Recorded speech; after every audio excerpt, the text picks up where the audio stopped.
Good morning, everybody. Welcome to the channel. Sunday morning, I don't know, maybe 6, 7, 8 o'clock, something like that.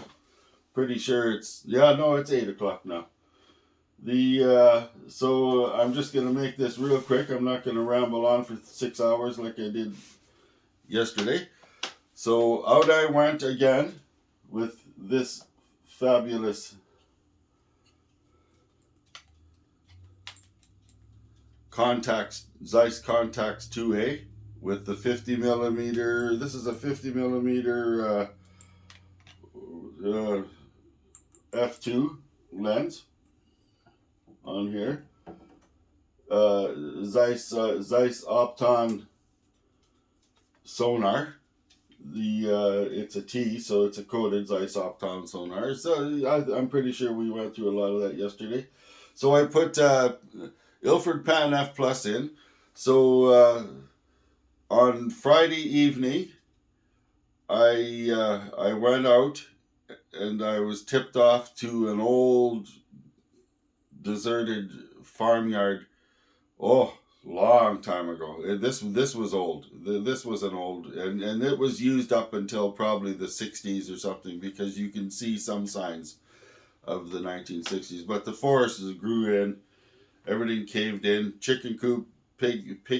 So this was basically the farm yard, which a lot of people back then would have had the farmyard separate from their living yard, and others a little different. It depends on what they were doing. If you had a lot of animals, your farmyard was a bit away from your home yard. Here, anyways, a lot, simply because of flies and stuff like that, right? So I went. I took the Zeiss Contax 2A, and with the Ilford Pan F Plus in, and bright sun, no clouds, full sun, no clouds in the afternoon. So I walked into this forest. It was along a dike, and then down the dike by the river, and into this yard, which you're tripping over, trees that have been down for years. It was quite a trek, and you got to be very careful. So I took this bag. I did not use the 135 in any of these shoots. So only the 50 millimeter. This bag with the Sekonic spot meter, and this little tripod. I don't even know what the name of this tripod is, but boy, what does it ever come in? These little tripods, this one goes up to about 4 feet tall, and boy, does it ever come in handy when you're struggling through the woods and thick forests with raspberry brambles and stuff. Wow, it's such a, instead of carrying these big tripods. So I have a small rig, a small ball head on there.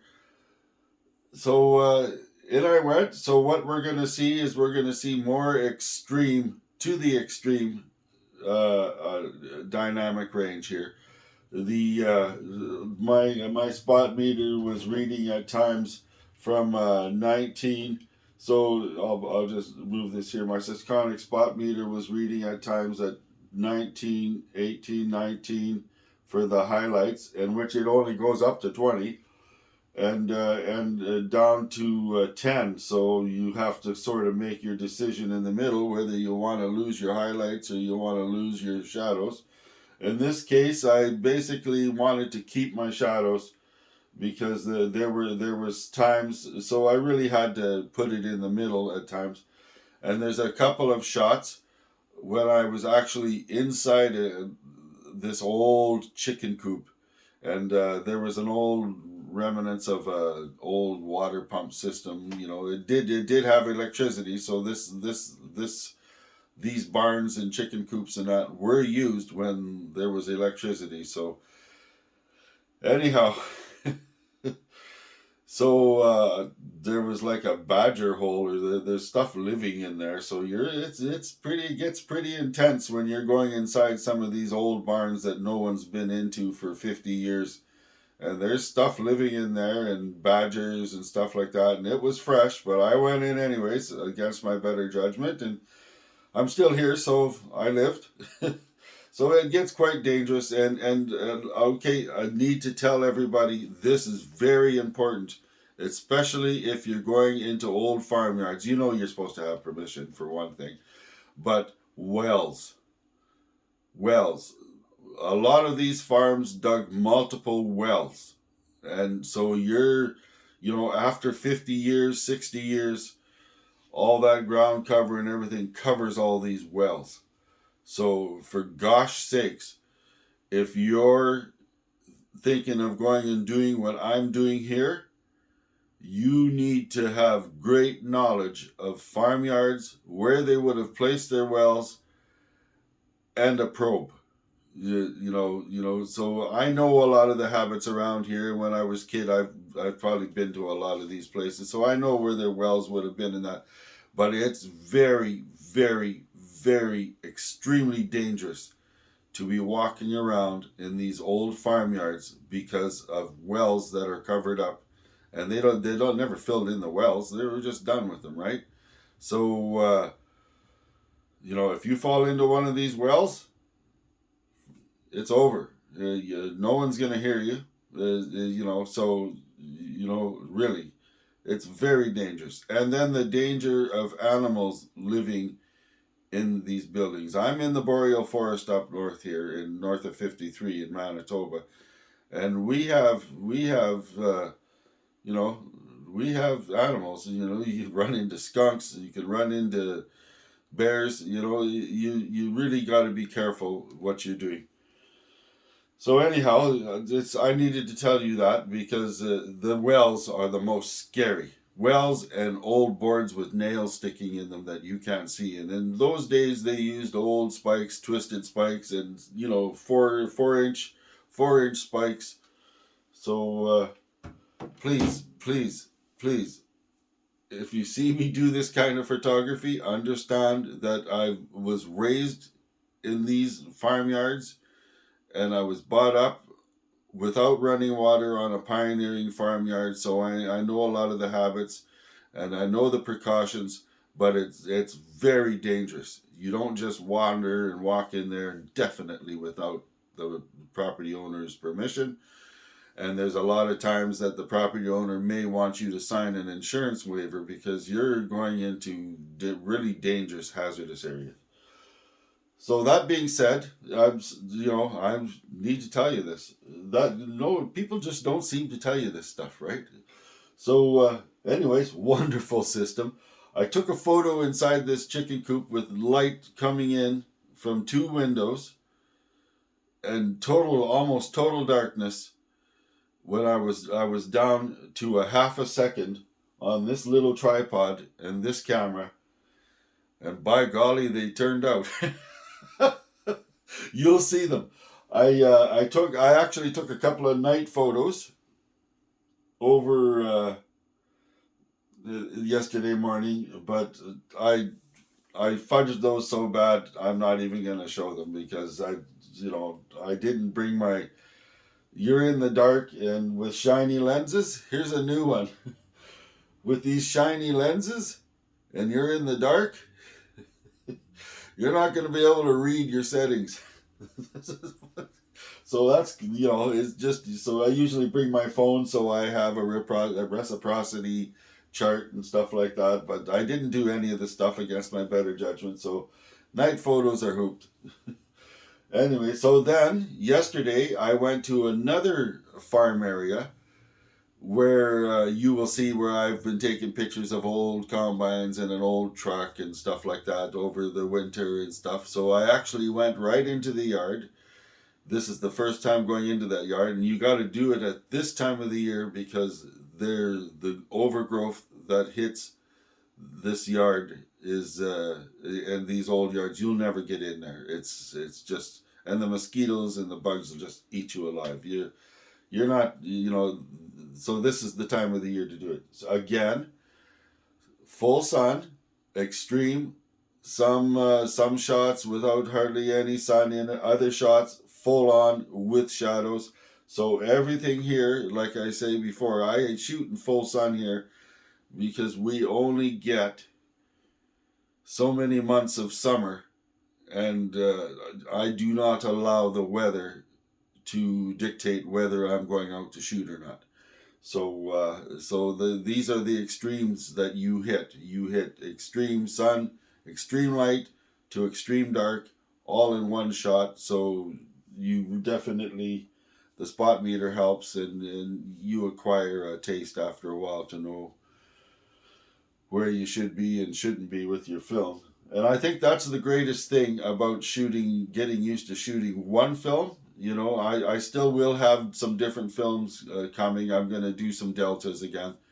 But I think if you're going to be a film shooter and you're just going to be constantly shooting film, it's probably a good idea to stick with one film so you learn the characteristics of that film, which in turn will improve your photography vastly, because you will know where what your film can handle and what your lenses can handle. It's definitely shooting one style of film. Once you find your style, is a big recommendation from me. I'm still searching a bit, but I'm finding this Pan F50. I'm really, really, really liking this Pan F50. But I'm going to be giving the Deltas another run too. All of them. 400, 100, and 3200. Because I do the grunge photography, so I'll probably be using the 3200 for my grunge photography. Beautiful system. Just love this. I just, same feelings, the same. I've already got other film in here waiting to go. I just being driven to shoot this camera. It's this is such, and like the viewfinder, everything is pristine on this camera. This is like basically a brand new camera that's probably only had one or two rolls of film shot through it. That's what it seems like to me. It's just amazing. All the everything works on this camera. So here's what I got. I hope you really like this, because I really love going into the forests and taking photos of old equipment and barrels and all the old houses that have fallen in. And I'm careful not to go into some. When your feeling says don't go in that building, don't go in that building. So, you really need to use your judgment when you're doing this stuff. So I don't go in. Wow. Right. So we used only the 50, the Opton sonar, the Tessera, the Zeiss Opton sonar. It's like, oh my goodness. Here again, you're going to see. So, yeah, like, subscribe, click the bell. I'm going to show you the photos. I'm just, I'm really, really excited to have the proper viewfinder show up for the 135 that does the 50 and the 135, because I used the 135 a couple of times and I found it was extremely hard to get my composition correct with once I threw the 135 on this. So we're using old systems, so you actually need to have the separate viewfinder up top to get your compositions right. So that's on the way. I think it's entered Montreal or something. So whoa, I just love this little system. Tramping through the forests and through the rough with this little system, where you have tripods and everything, is just amazing. And so I also have the special adapter on this model. It's not the color dial model, so I have to have an adapter to adapt to my Sekonic flash. So there will be flash photography with this. Shutter speed on this for the flash sync will probably be 50. So so there again, you're going to be tripoding, but I can't wait to be using that Lux Senior with this, especially in some of these situations. I could have used some flash. So, but you know, this film does very well, and these lenses, this is just amazing. Like, subscribe, click the bell. You're really gonna like these photos. I know that. I'm gonna just, oh, you're going to like these photos. See you guys later. I think I've had too much coffee.